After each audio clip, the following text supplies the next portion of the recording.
नमस्कार मित्रांनो, संवाद तुमचा आमचा यात तुमचं मनापासून स्वागत। गुरुदेव चरित्र परमहंस परिव्राजकाचार्य श्रीमद वासुदेवानंद सरस्वती स्वामी महाराजांचे हे चरित्र। या चरित्रातील आता आपण आणखी एक प्रसंग पाहणार आहोत। चला तर मग हरिओम। महाराजांच्या पूर्वाश्रमातील त्यांचे दुसरे बंधू हरिभट उर्फ दत्तोबा हे ब्रह्मवर्तास महाराजांना भेटण्यास आले होते। ते येण्यापूर्वीच सीतारामबुवाही आलेले होते आणि हे आपण मागे पाहिलेलं आहे। त्यांच्याकडून मातोश्रीचे देहावसान झाल्याचे वृत्त महाराजांना जेव्हा समजले तेव्हा महाराजांनी लगेच स्नान केले। वैशाख शुद्ध तृतीया शनिवार शके 1824 हा महाराजांच्या मातोश्रीचा निर्वाणाचा दिवस। हरिभटजी आल्यावर त्यांना महाराजांनी सांगितले, तुमच्याकडे आलेल्या कोणकरांच्या मिळकतीस शाप आहे, त्यामुळे तिचा अभिलाष न धरता तुम्ही ती सोडून द्या। तसेच मातोश्रीही आता निवर्तल्यामुळे त्यातील पुण्याही आता संपलेली आहे। याकरता माणगावास आता काहीही राहिलेले नाही। असे महाराजांचे सांगणे ऐकून तरी सुद्धा हरिभटजींनी कोणकरांची मिळकत सोडून न दिल्यामुळे टेंबे यांचा वंशज यापुढे राहिला नाही। पुढे काही दिवस असेच लोटल्यावर प्लेगही कमी झाला। त्यामुळे चैत्र महिन्यापासून गावाबाहेर गेलेली मंडळी हळूहळू गावात येऊन राहण्यास लागली। 3 महिने गाव बाहेर होता। लोक जमल्यावर पूर्वीप्रमाणे सर्व कार्यक्रम यथाव्यवस्थित सुरू झाले। प्लेग निवारणार्थ हरिभजन हा एकच उपाय आहे असे महाराजांचे सांगणे झाले। म्हणून तेथील मंडळींनी गावकऱ्यांनी भजन सप्ताह चालू केले। सर्व मंडळी अहोरात्र निष्ठेने भजन करीत होती। महाराजांच्या दिव्य सामर्थ्याचा प्रभाव पाहून सुभेदार वगैरे श्रीमंत मंडळीही आनंदाने भजन करू लागली, यात सामील होऊ लागली। द्रव्यसहाही उत्सवाकरता करू लागली। याप्रमाणे तेथे लागोपाठ 7 भजन सप्ताह झाले। त्याकरता महाराजांनी सांगितलेले नाममंत्र आता आपण पाहू। पहिल्या सप्ताहात शिवहर शंकर गौरी शंकर हा नाम जप होता। दुसऱ्या सप्ताहात हरे राम राम राम हरे हरे, हरे कृष्ण कृष्ण कृष्ण हरे हरे हा नाम जप होता।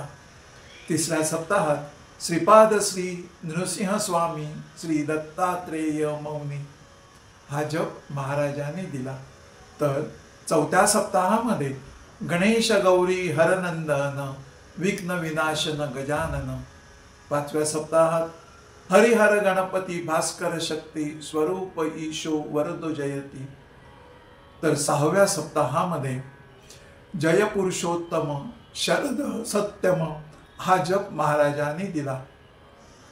7व्या सप्ताहामध्ये शिवहर शंकर गौरी शंकर याप्रमाणे 7 सप्ताह झाल्यावर दिगंबरा दिगंबरा श्रीपाद स्वामी दिगंबरा, दिगंबरा दिगंबरा श्रीपाद वल्लभ दिगंबरा या नाममंत्राचा सप्ताह सुरू केला।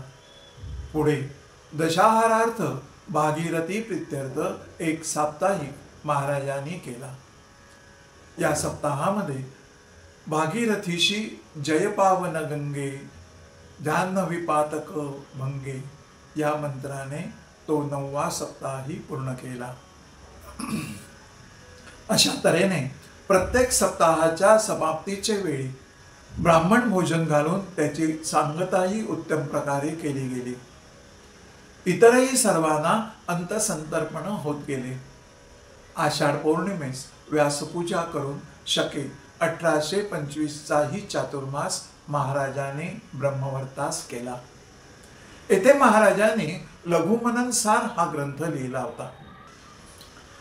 श्री वासुदेव मनन यामध्ये आत्मचिंतन हे गुरु शिष्य संवादाने लिहिलेले आहे। हे करत असताना नवरत्नमाला, चित्त सिद्धो धन नक्षत्रमाला, आत्मानात्मक विचार, ब्रह्मचिंतन हे विषय प्राकृत काव्यरचनांचा समावेश करून गुरु महाराजांनी लघु वासुदेव मननसार अशा नावाने आणखी एक ग्रंथ पुढे आणला. या सर्वातून श्री स्वामींच्या वेदांत विषयक विचारांचे आणि जीवनदृष्टीचे महात्म्य लक्षात येते. मानवी परमपुरुषार्थाचे स्वरूप, त्याच्या प्राप्तीचा मार्ग कोणता याचे प्रामुख्याने विवेचन श्री स्वामी महाराजांनी गुरु शिष्यांच्या संवादातून यातून केलेले आहे. याचा संदर्भ देताना वेदांताचा विषय, त्याचे प्रयोजन, संबंध आणि अधिकारी हे 4 विषय त्यांनी स्पष्ट केले आहेत. मानवी दुःखाचे स्वरूप व कारण, त्याची परंपरा, कर्म व कर्मबंध यांचे स्वरूप, त्यातून निर्माण होणारा पुनर्जन्म याचेही विवेचन यात आलेले आहे.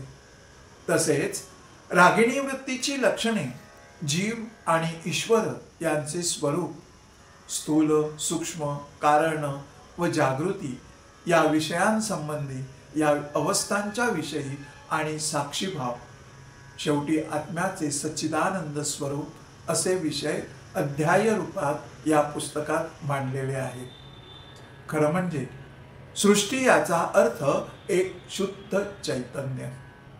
या विश्वात जी उत्पत्ती झाली ती अचेतनापासून सचेतनापर्यंत, निर्जीवापासून सजीवापर्यंत व निर्गुणापासून सगुणापर्यंत. या ब्रह्मरूप चैतन्य शक्तीची 2 रूपे आहेत, सगुण आणि निर्गुण. सगुण रूपाचे परत 2 भाग पडतात, साकार आणि निराकार. यातूनच सर्व जगाचा व्यापार चालू असतो. शक्ती अनंत आहे, तसेच तत्व सुद्धा अनंतच आहे. तत् आणि त्वम पदार्थाच्या शोध प्रवाहात तत्वाचा स्वार्थ सामावलेला आहे. परंतु शक्तीला जाणून घेणे किंवा न घेणे असे म्हटले तरीही ही शक्ती समस्त विश्वात सामावून राहिलेली आहे, हे मात्र नक्कीच.